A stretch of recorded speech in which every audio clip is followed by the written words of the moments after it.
それではただいまからカナダにおける XR ビジネス最前線と題しまして、バンクーバー VR/AR アソシエーションダン・バーガー会長とディレクターのアレックス・チャンさんによる講演を始めさせていただきます。それではバーガー会長、チャン様、よろしくお願いいたします。拍手でお迎えください。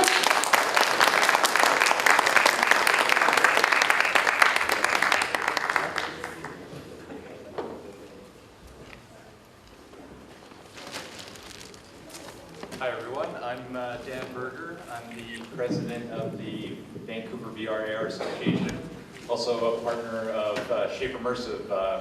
We are a company that builds VR/AR solutions for some of the top brands in the world, like Red Bull.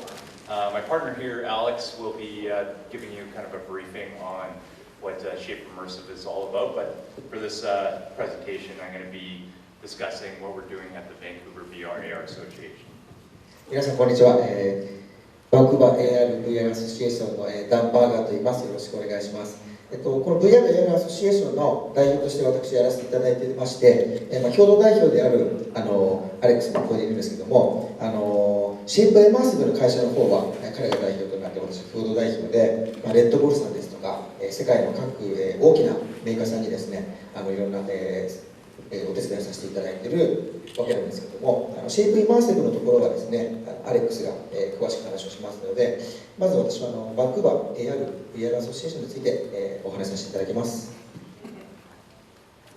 So I'm going to go pretty quickly. I think I have about 5 minutes, so I'm going to run through these super quick. 5分ということなので、ちょっと手短にご説明させてもらいます。So the Vancouver VR/AR Association, so what we essentially do is we foster collaboration between innovative companies who are working in the VR/AR space and companies who are really looking to integrate the technology into their roadmap. AR、VR に関わる会社をですね、一緒に集めてコラボレーションを誘発して、よりイノベーティブなカンパニーになっていくようなお手伝いをさせていただいているのがVR/AR アソシエーションです。And we focus on growing and scaling VR/AR companies. So for this example is Finger Food. They grew to about 250 companies, and we support companies like this to help scale their growth. 250 employees. これはですね、この写真は、そのAR/VR アソシエーションの中の一つの会社、フィンガーフードという会社なんですけれども、従業員もですね、ご覧のように250名ということで、大きく成長した会社の一つなんですね。Another focus that we kind of hone in on is promoting technology adoption and incubating early stage company. Right now, within our industry, most companies are in that early stage. So we really need to support those companies the most because most companies haven't hit the middle growth kind of big company stage. So that's what we essentially do. And then we also help some of the enterprise companies to be able to integrate the technology into their future plans.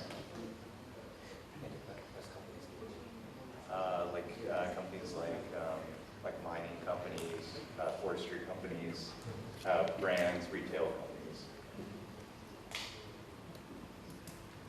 ですね、我々のフォーカスとしてはよりアーリーステージのカンパニーにどういうふうに、テクノロジーを受け入れてもらって成長できるかということをフォーカスしてやって、インキュベーターとしてですね、そういったアーリーステージの会社を引っ張っていくことが、メインのフォーカスでもあります。ただ大きな、森林関係でしたり鉱山関係でしたり、その他の業種に関してもですね、いろいろなプロジェクトでお手伝いをさせてもらっています。We also facilitate international trade and attract foreign investment. So that's one of the reasons why we're here in Sapporo, is to help companies tap into new markets and to also look at investment opportunities or collaboration opportunities. So we think Sapporo is a great location to spur those connections.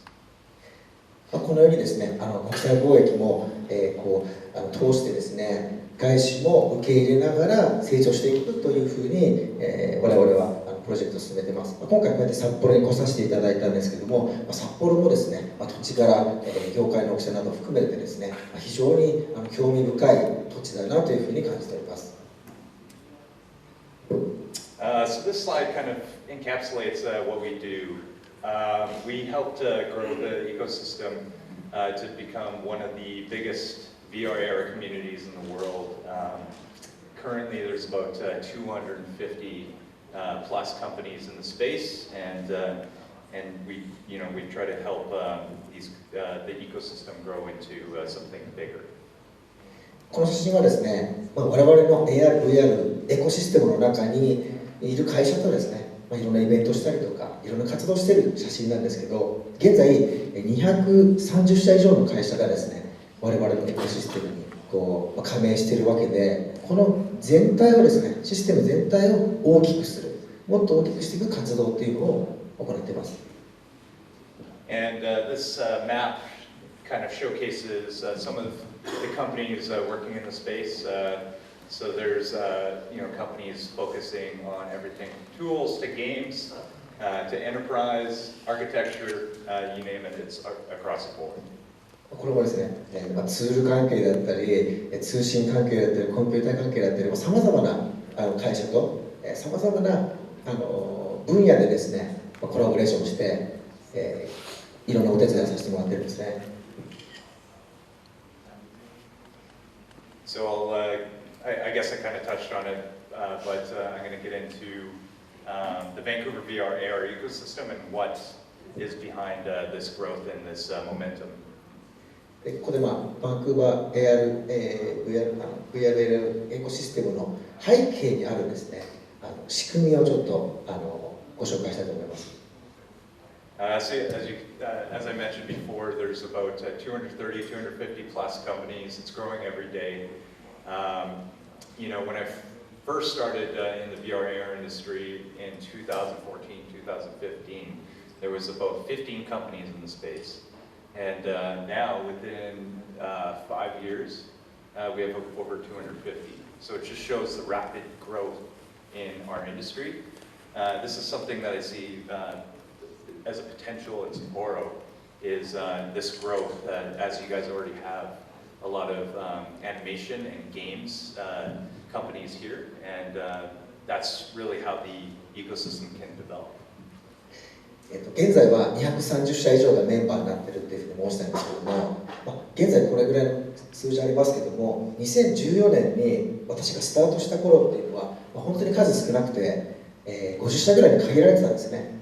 それがこの5年、6年で230社まで成長したわけなんですけども、この成長っていうのはね、本当にポテンシャルを持ってるな、これからも大きくなるなっていうふうに考えてるんですね。で、札幌も同じように、アニメでしたり、いろんな、ゲームでしたり、強い分野があると思いますので、そういった部分がですね、札幌の強みでもあるのかなというふうに見てます。Yeah, as mentioned, our foundation is from a decades-long legacy of excellence in film, animation, TV, video games, and tech as well. And some of what helps kind of spur this ecosystem is government initiatives. We also have large foundational companies like Microsoft, EA, Hootsuite, and Slack, who have major offices, and we're seeing more companies start offices in Vancouver, like multinational companies. Also, one of the key components to the momentum in Vancouver is the location. So we're very close to Seattle, Portland, and also California. So the Bay Area, Silicon Valley is only 2 hours away by flight. So a lot of our companies are able to tap into collaboration or partnerships, within a day of travel. So they can actually, get a lot of business done very quickly without having to stay in, overnight or things like that. 加えてですね、バンクーバーにあるこの、基礎というか我々の成長の基本になっているものなんですけども、テレビ、映画、ビデオゲーム、アニメーションに関わったテクノロジーがまずあるということだと思うんですね。それに加えて政府の補助を受けて、そしてマイクロソフト、スラック、こういった会社がですね、新しくバンクーバーにまた進出してきたりもしてるんですね。もう一個地理的な利点として、西海岸にあるシリコンバレーの都市、サンフランシスコだったりとか、シアトルだったり、ポートランドだったり、そういった、他のですね、IT 拠点にも近いことで人が行き来する、情報が行き来する、こういった条件、地理的な強みっていうのも、バンクーバーに含まれていますね。So what I'm going to get into now is, what are some of the key ingredients to build your own powerful VR/AR community? The first component is a team, building a team around you and supporting each other. コミュニティをどうやって作っていくかって話をさせてもらうんですけど、まずはやっぱりチームを作ることですよね。The second aspect is community. So you need to build a strong community behind you and support the grassroots level. そして草の根レベルで全体を支えていくコミュニティの強さっていうのが必要なんですね。And one of the kind of underrated points of building an ecosystem is events. So events is really bringing people together. The events that we throw, most of the people that we invite are powerful government executives or government officials, corporate executives, and people who don't really understand VR and AR yet. And it's important to get them to understand where it fits within their industry. So we find events are extremely powerful for building that knowledge. もう一つ重要なのはイベントをホストすることなんですよね。イベントをホストすることで、みんなが一つになるっていう点と、政府の方々や大企業の幹部の方など、我々がやってる IT 業界のことあんま分かってない方もいらっしゃるので、そういう方が来て、一緒に、いろんな理解をしてもらうと、つまりパワーをなんでしょうね、産業自体にパワーを与えるような役割をですね、こういったイベントは果たしていると思います。The next component is government and corporate support. So we work heavily with government, with the various trade commissioner services all around the world, and there's also great programs like an R&D shred tax credits, and there's also great initiatives for export development to be able to do business in other countries. もう一個はですね、政府と、大企業のサポートなんですけども、カナダの商務官がですね、世界中におりますので、商務官の方たちにいろんなイベントですとか、情報の機能をお手伝いしてもらってます。もう一個は税制優遇、そしていろんなところでですね、我々の知識などを輸出する、いろんな人と、コネクトする際の、お手伝いもしてもらってます。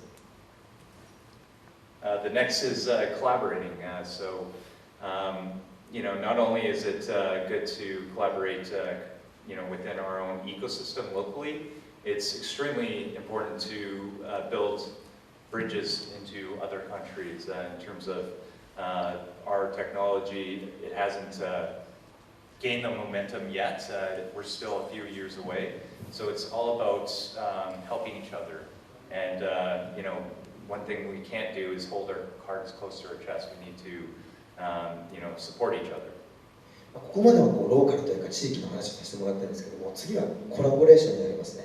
自分たちが地域で積み上げたものを遠くのさまざまな方と結びつき合って、さらに大きなものへ変化させていくコラボレーションっていうのが必要になります。And I think this is the last one. It's telling your story.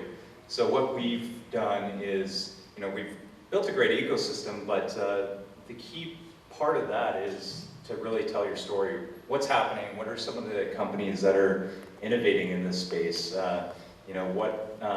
What is the ecosystem doing differently than other ecosystems? That's one of the key components for how Vancouver became one of the top destinations is because of us traveling around the world and speaking at conferences and telling our Vancouver story, and then also writing articles and just getting ourselves out there. I think that's incredibly important into growing your ecosystem.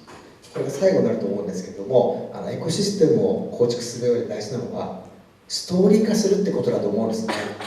実際にバンクーバーで何が起こっているか、バンクーバーは何が違うのか、こういった話を海外に行った時とかいろんな場所ですることで、さらにですね、いろんなところとの関係が大きくなってバンクーバー自体が発展してきたと思いますので、バンクーバーストーリーって我々は呼ぶんですけど、世界中どこに行ってもですね、バンクーバーがどうやって大きくなったかっていうのを話させていただいてます。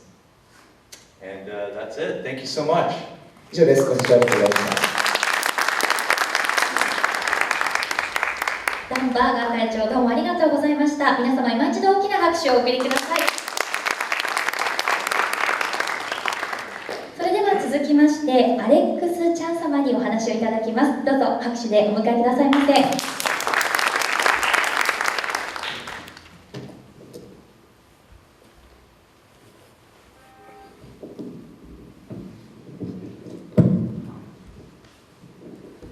はじめまして、私は Alex です。よろしく。My name is Alex. I'm the co-president of the Vancouver VIR Association as well as the managing partner at Shape Immersive. 僕の名前はアレックスです。AR/VR アソシエーションの共同代表をしております。あと、Shape Immersive の代表をやっています。よろしくお願いします。Today I'm going to be talking about how VR and AR is transforming businesses and the economy today. I'm going to share with you 5 examples from Vancouver. 今日はですね、VR/AR ビジネスがどのようにビジネスや経済を変貌させているかっていうのを、バンクーバーの実例を5つ使いながらご紹介します。So Mark Zuckerberg, the CEO of Facebook, once said that VR and AR will become a part of people's daily lives, and we believe that. マーク・ザッカーバーグがですね、AR/VR はもう日常生活の一部になるっていうふうに言ったのは、もうこれは皆さん印象的で覚えてますよね。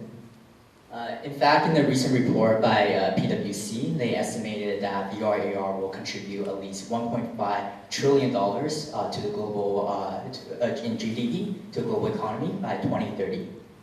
PwC によると、2030年までに VR/AR の与える経済効果は126兆円というふうに言われているんですね。And that's in US dollars. これは、US ドルと言います。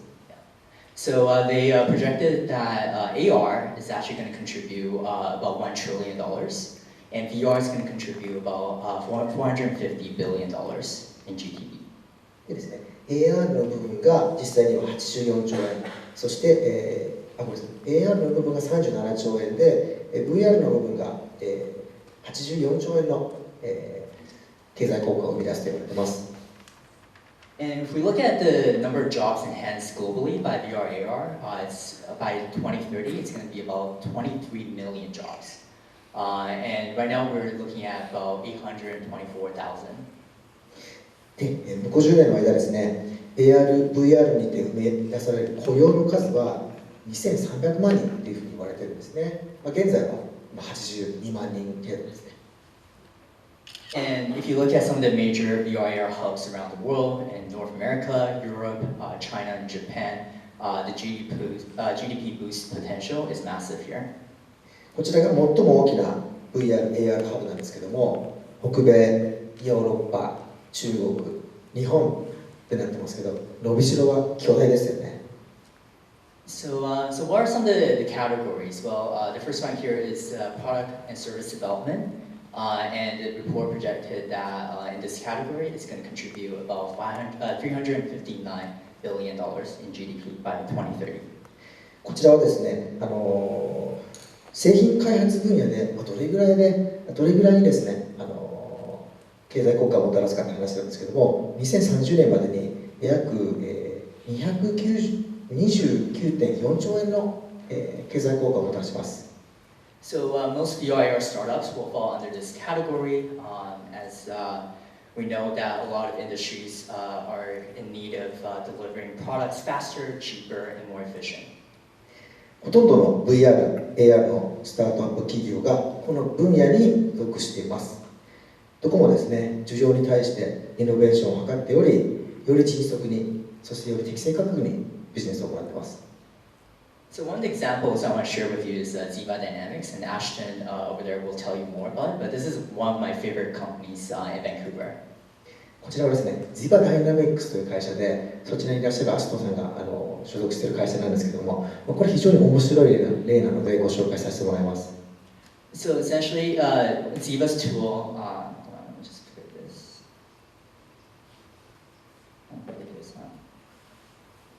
Essentially, Ziva's tool is able to help creators to create these very realistic virtual creatures by laying down the anatomical layers of the creature. So first you have the skeleton, and then the muscular system, and then the musculoskeletal layers, and the skin to wrap it up in order to generate this very realistic virtual creature.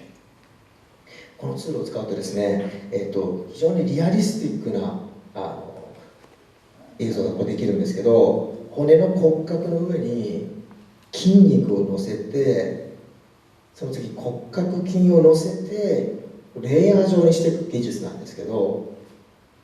So there's supposed to be a video, but I'm not sure why it's not playing. ちょっと今日ビデオがちょっと動かないみたいなんですけど。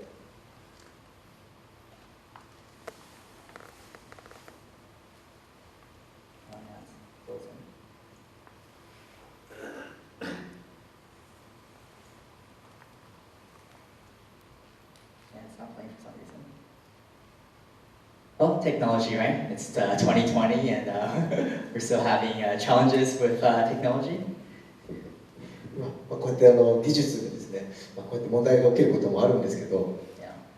It's a really cool video, but hopefully Ashton will be able to show you some more videos about it. But Ziva's tool is widely used in major studios, so they've done a lot of blockbuster movies. So it's definitely one of the companies that has the most potential. とにかくですね、非常に使いやすいツールで、世界中のですね、トップスタジオで使用されていて、こういったメジャーな作品にも使われている技術なんですね。So let's talk about healthcare. Well, healthcare is going to project to contribute about 350 billion in GDP by 2030. 次はですね、医療分野の話をさせてもらいます。医療では向こう10年で約 29.4 兆円の経済効果があるとされています。And VR is increasingly used to train surgeons in a risk-free environment, so they can retain the knowledge and understand how to perform certain surgical procedures more effectively. とりわけですね、VR で外科医のトレーニングに使用されたりしてまして、実際に知識をつけたり、いろんな判断力を鍛える練習だったりとかっていうふうに活用されています。So the Vancouver company that I want to share with you is a company called Precision OS, and they created a VR training module where surgeons can practice these surgical procedures in a very hyper-realistic, digitally rendered operating room. ご紹介したいバンクーバーの会社はですね、プリシジョン OS という会社でして、このように実際の手術室のモジュールを作って、現実に近い形でこういったトレーニングを、手術のトレーニングをですね、進めていくことができるプログラムを作っていますね。They were founded in 2017 and they raised about $2.3 million. And in a recent study, they actually conducted a study with 300 healthcare professionals, and they found that there's a 570% gain in efficiency in learning with their platform. プリシジョンはですね、2017年に創業した会社で約2000万円の出資を募ってスタートしました。現在収集済みのアンケートによると、彼らのプラットフォームを使った医療従事者がですね、学習効率が 570% アップしたというですね、非常に興味深いデータも出ております。So this is a perfect segue into the next category, which is training. This is a category where I see the most potential for VR. It's going to contribute about $294.2 billion to the global economy. 次にご紹介したいのはですね、こちらトレーニングの分野ですね。まさにトレーニングで、AR、VR が最も、使用されるんではないか、活用できるんじゃないかというふうに私は思っています。And training, VR training really boosts knowledge retention better than any other medium out there. こういったトレーニングに VR、AR を使用することで、やる気、記憶も向上し、形に見える、一貫した訓練をですね、実施することができるんです。So the Vancouver-based company that's in this space is a company called Motive.io. So Motive is an authoring platform that allows businesses to create training modules really easily. So these training lessons can also be tailored to the business needs. こちらですね、バンクーバーにあるモーティブ社という会社がですね、こういったトレーニングモジュールを開発している会社で、実際にですね、使用する会社が自分たちのトレーニングをカスタマイズできたり、こういった、プログラムを提供している会社です。And next up, we have process improvements. So it's no secret that VR/AR can improve the efficiency of prototyping or design. And it's forecasted to contribute about $275 billion to the global economy. 次の分野はですね、工程管理になります。この工程管理の分野でも、効率も上げて、生産性を上げて、精度を上げていくっていう、非常にですね、有効活用、AR、VR を有効活用できる分野になりますね。So the Vancouver company that Dan shared with you early on is a company called Finger Food Technology Group, and they're a sizable company, about 250 employees, and they're expected to grow to 500 this year. 先ほどダンスさんのスライドであったフィンガーフードという会社があったんですけども、従業員200人余りの会社なんですけども、その会社がこのテクノロジーを作っています。Yeah, so they're one of the earlier adopters of Microsoft HoloLens, and they were able to help their client Packer here to streamline the design process of a truck, so the client Packer can ship out new trucks more efficiently and faster to a new market. フィンガーフードはですね、実はマイクロソフトのホロレンズのアーリーアダプターだったんですね。そのホロレンズを使ってパックカーという会社のですね、実際にホログラフィックでトラックのボディを映し出す、そういうことで業務改善を図った例なんですね、これね。And lastly, we have retail and consumers that's forecasted to contribute about $204 billion to the global economy by 2030. 最後に小売業の話です。小売業でも50年で17兆円以上の経済効果が見込まれています。So on the retail side, our company Shape Immersive, we partner up with a London-based company called xR to produce hyper-realistic digital objects. 私の会社シェイプイマーシブではロンドンの会社、MXR という会社とコラボしましてですね、こういったリアリスティック 3D オブジェクトを作るプロジェクトを、運営しています。So you can see a difference between a regular photogrammetry and if we apply our material capture technology, the object looks a lot more real. こういうふうにライトの角度を変えるだけでもですね、実際の対象物がどういうふうに見えるかってものすごく変わっていきますよね。And here's the final results of the videos are not playing today.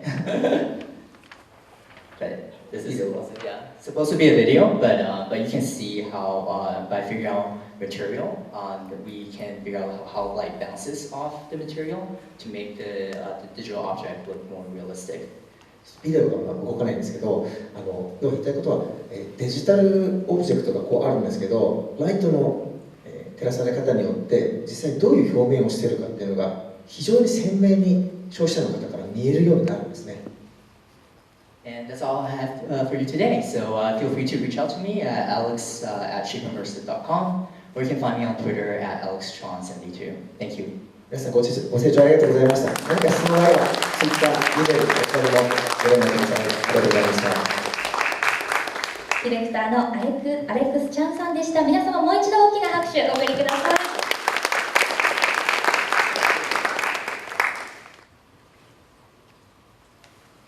Hello everyone, my name is Ashlyn Louie. I'm the marketing manager at Zeta Dynamics. My apologies in advance if I start coughing. I'm just getting over a cold right now. 皆さんこんにちは。私の名はアシュトン・ルイと言います。在場ダイナミックス社のマーケティングマネージャーをさせてもらっています。今日ちょっと風邪をですね、引きずってまして、咳とかしてしまったら申し訳ありません。私にご了承ください。ご了承ください。Yeah, so Ziva Dynamics is a technology company that is powering the world's most lifelike character assets for films, games, and interactive technologies. 我々はですね、リアルなキャラクターアセットを映画、ゲーム、そして双方向体験で提供できることをですね、メインに力を入れているテクノロジー企業になります。Our flagship simulation software is called Ziva VFX, and these are some of the results that our users have made with it. This software lets visual effects artists replicate the physics of soft tissue, like muscle, fat, and skin. So then you can, with those objects, build fully anatomical characters that jiggle, flex, and stretch the way they would in real life. This software has removed about 50% of the usual work required to make offline assets for films and TV. 我が社のフラッグシップであるシミュレーションソフトウェア Ziva VFX についてご紹介させてもらいます。これがですね、実際プログラムを使って何かクリエイターの方が作ってくれた画像なんですけども、要はですね、筋肉組織とか脂肪とか肌とかそういった、ものをですね、全部複製して使用することができて、実際に実際のキャラクターが笑う、腕を伸ばすというのが作業工程を非常に短くした状態で現実にこういった作品を作ることができて、作業効率がですね、今まで行ってた 50% の作業をですね、割愛してこの状態まで近づけることができるんですね。And this software has been used on a bunch of different blockbuster titles, from big movies like Pacific Rim, Captain Marvel, and Jumanji, all the way to episodic work like Game of Thrones and Good Omens. And we're also starting to see it being used on TV commercials and online advertisements. And so we're trying our best to make it accessible to artists of all expertise levels. そしてこの技術がいくつものブロックバスター作品に使用されてまして、加えてエピソード構成のゲームオブスローンズでしたり、グッドオーメンズでしたり、テレビコマーシャル、オンライン広告、さまざまなところで我々の技術を使った、素晴らしい映像がですね、できていますね。And in only 5 years, over 80 of the leading visual effects studios have adopted our software for their future pipelines. But as you can see, we're also expanding beyond traditional media and entertainment by working with Fortune 500 companies and major brands that are exploring how physically realistic characters can improve and expand their product visualization, prototyping, experiential marketing, and many more facets. ここわずか5年でトップの VFX スタジオが70社もですね、我々のプログラムを使って生き物を作り出して、制作過程で時間を短縮したり、さまざまな活用をいただいています。で、従来のメディアでも、大会社フォーチュン500社、もしくは大手ブランド、さまざまな会社さんがですね、この技術を使ってリアルなキャラクターを作成して、製品を視覚化させ、プロトタイピングを迅速に行ってマーケティングに活用いただいています。And now I want to share 2 examples of the next phase of our technology growth. This one I'm about to show is a VR demo that we created for Sundance Film Festival. これはですね、サンダンスフィルムフェスティバルで我々が作った VR のデモなんですけど、Here you can see Max. He's our prototype human asset that we created. He's a bit old now. He's 2 years old, and we've advanced his results exponentially in the past couple of years. But here you can see that he's head tracking the blue orb in the example. And this is just a rough test of a real-time training program,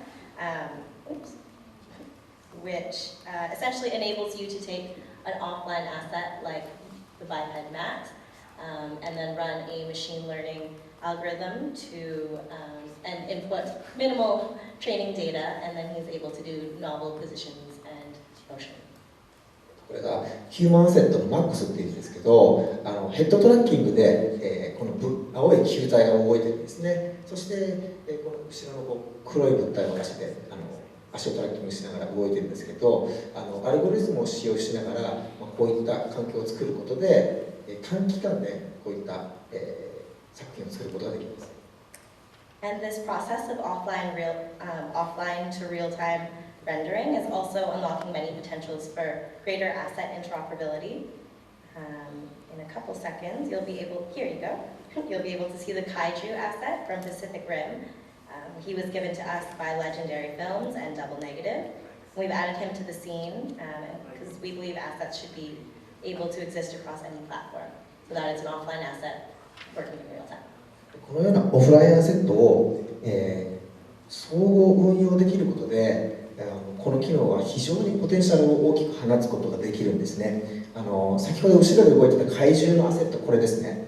これはパシフィックリムのフィルムからレジェンダリーフィルム社ですねから提供されたものなんですけども、彼らが作ったアセットを我々がそのままこの映像にポンと組み込んだだけで、こういうふうにアセットをですね、どのプラットフォーム間でも総合利用することができると、いろんな可能性が生まれてくるのかなというふうに思っています。And lastly, this is just an example of the kaiju asset that's viewable on an iPad. This is a front-end viewer that we are currently prototyping. But essentially, it's taking the kaiju asset and improving how non-technical artists and also like non-technical individuals in a production company can view their assets and manage their asset data. And as you can imagine, this is going to be opening doors for improved pre-visualization and asset management, which is a huge obstacle right now in the world of media and entertainment. この例はですね、この怪獣アセットがフロントエンドアセットビューアーで、見られているっていう状態なんですけども、この技術もですね、さまざまな人に使用してもらうことで可能性が広がるのかなと。技術系ではないアーティストなどもですね、このアセットデータにアクセスして利用することができれば、さまざまな活用法が生まれるんじゃないかと思っています。And to finish off, I figured I would just show you our 2019 customer reel.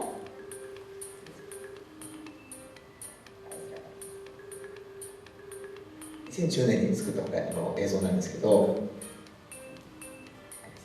2019年ですね。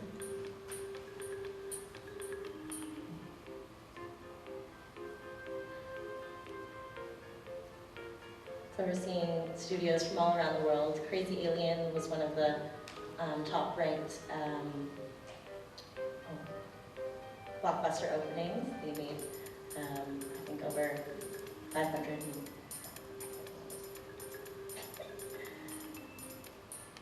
In The Dog's Way Home, they used our asset to make 10 different characters. 我々のアセットを使って10種類の異なる犬をですね、制作した例ですね。And this is an indie film starring Nicolas Cage, and it's very low production. ニコラス・ケイジのインディー映画だったんですけど、ここでも使用されてました。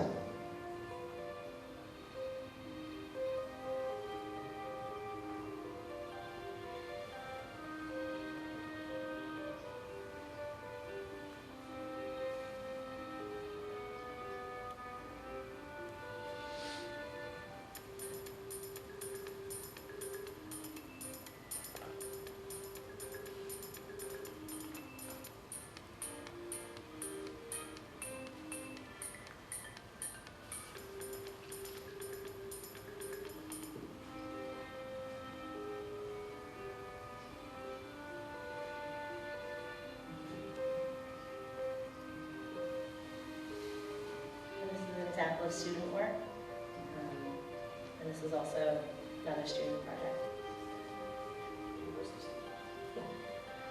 これはですね、大学の学生が作った、作品でした。Thank you. 以上です。ご清聴ありがとうございました。1代アナリストのアシュトン・ルーインさんにお話しいただきました。皆様もう一度大きな拍手をお送りください。ありがとうございました。それでは続きましてもう一方、お話しいただきましょう。 YDX イノベーションのダニアル・ジャビアスさんです。どうぞ拍手でお迎えください。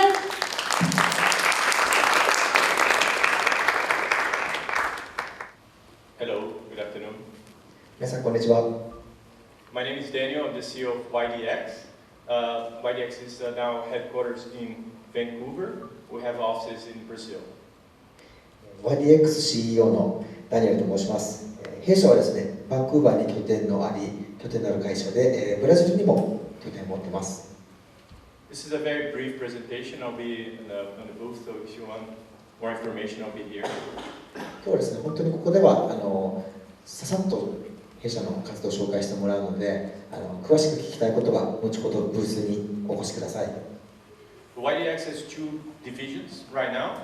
First is Y Dreams Global and RKVR, so I'm going to show a little bit of the work of both divisions. 我が社はですね、部門2つに分けてまして、ワイドリームとアーケイブで別の事業をやっていると思ってください。So Arcave is the first division and was started 18 years ago. We create different types of products and projects for different types of clients, mostly interactive exhibitions in museums. So we had 13 exhibitions done with estimated 2 million people visited. まずですね、我々が最初に作り上げた分野がワイドリームスの部門で、もう18年間ですね、制作活動しています。で実際の、例としてはですね、インタラクティブなエクシビジョンをやったり、ミュージアムみたいなイベントをさせてもらっています。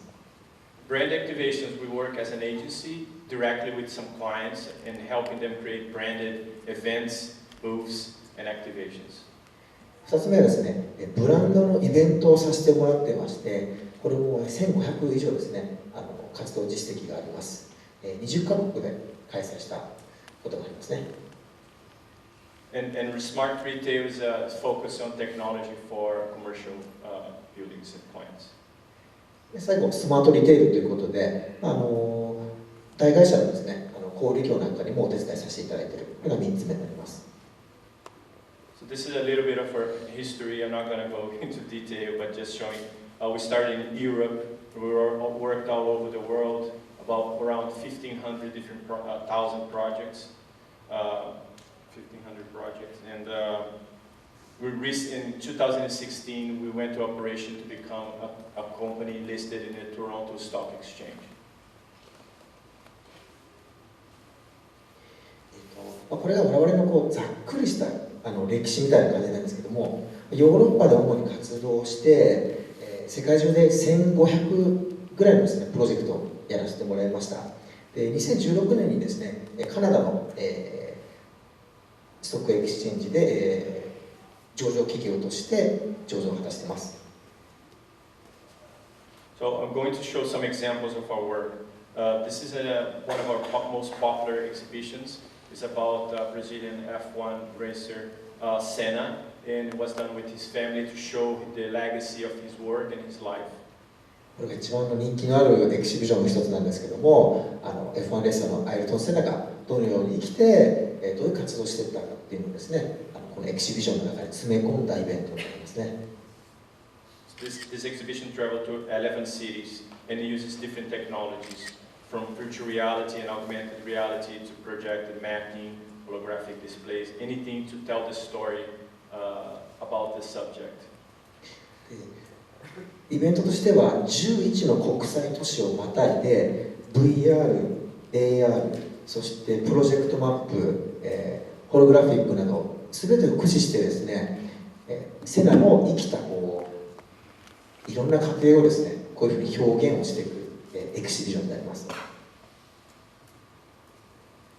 And brand activations, we were very lucky to work with very big companies like Coca-Cola, Nike, Adidas, banks. So this is some examples. Coca-Cola, we activated all of the World Cup activations for Coke, in all 10 cities. 次はブランドイベントになりますね。ここはですね、非常に幸運なんですけども、さまざまな大企業さんといろいろコラボさせてもらいました。コカ・コーラ、アディダス、いろんな会社でありました。で、コカ・コーラは特にですね、ワールドカップの際に、こういったイベントを持ってですね、いろんな方を楽しませたという実績もありますね。We're creating a lot of virtual reality branded content, so companies can use virtual reality in events or even for their employees. 特にですね、そのブランドのコンテンツを作り出して VR で見せるっていうのがですね、我々の強みであります。In retail, we have some of the most iconic future of bank projects in the world, especially for Bradesco and Santander in Spain. 実は銀行ともですね、コラボしてまして、未来の銀行はどういうふうになるんだろうということで、スペインの銀行とコラボしてこのようなイベントを行いました。And this is a new exhibition we're creating that we hope to bring here to Sapporo one day. It's an esports event that mixes a playground and in different activities in gaming and esports tournaments. これがですね、我々がこれから力を入れていく分野で、特に札幌に持ってきたいなと思っているゲームオンフェスティバルなんですけど、さまざまな遊び場、プレイグラウンドを、設けてですね、いろんなアクティビティを同時進行するっていうイベントなんですね。This is the inspiration we want to bring people inside the world of gaming, completely immersive event. このコンセプトはですね、ゲームの世界に入り込んでいく、こういったインスピレーションを持ってですね、プロジェクトの方を進めています。We will open the first two editions in Canada this year. 今年カナダでこの、一つ目の、エキシビジョンが開かれる予定ですね。And about our cave, it's a virtual reality gaming arena. It's a free roaming experience of completely full body and multiplayer without the use of backpacks by using wireless adapters. Yes, arcade. こちらアーケーブサイドになりまして、フリーフローの、ゲームを行うゲーミングの、It's a product. So it's a 製品になります。 This is a product we sell directly for family entertainment centers like bowling alley, laser tags, arcade VRs. 実際にボーリング場ですとかゲームセンターに販売する形の、ゲーム製品になります。Has a small footprint, so it even fits in hotel resorts. But the idea that inside the arena, people can choose among different games and experiences, so they can come over and try again different games. And it's very social because you're playing together with your friends in a completely free roaming environment. コンセプトとしては、ホテルの一室にも置けるようなサイズで提供したいということなんですけど、来たプレイヤーがですね、さまざまなゲームを選ぶことができて、フリーローミングの条件下でさまざまな人と対戦しながらゲームをできるアリーナになっているということですね。And it's the only one platform for virtual reality, location-based gaming that is an open platform, so we can not only put our own games that my company is developing, but other good games that are out there. So we're looking now to license and more content, and we would love to have some local content added.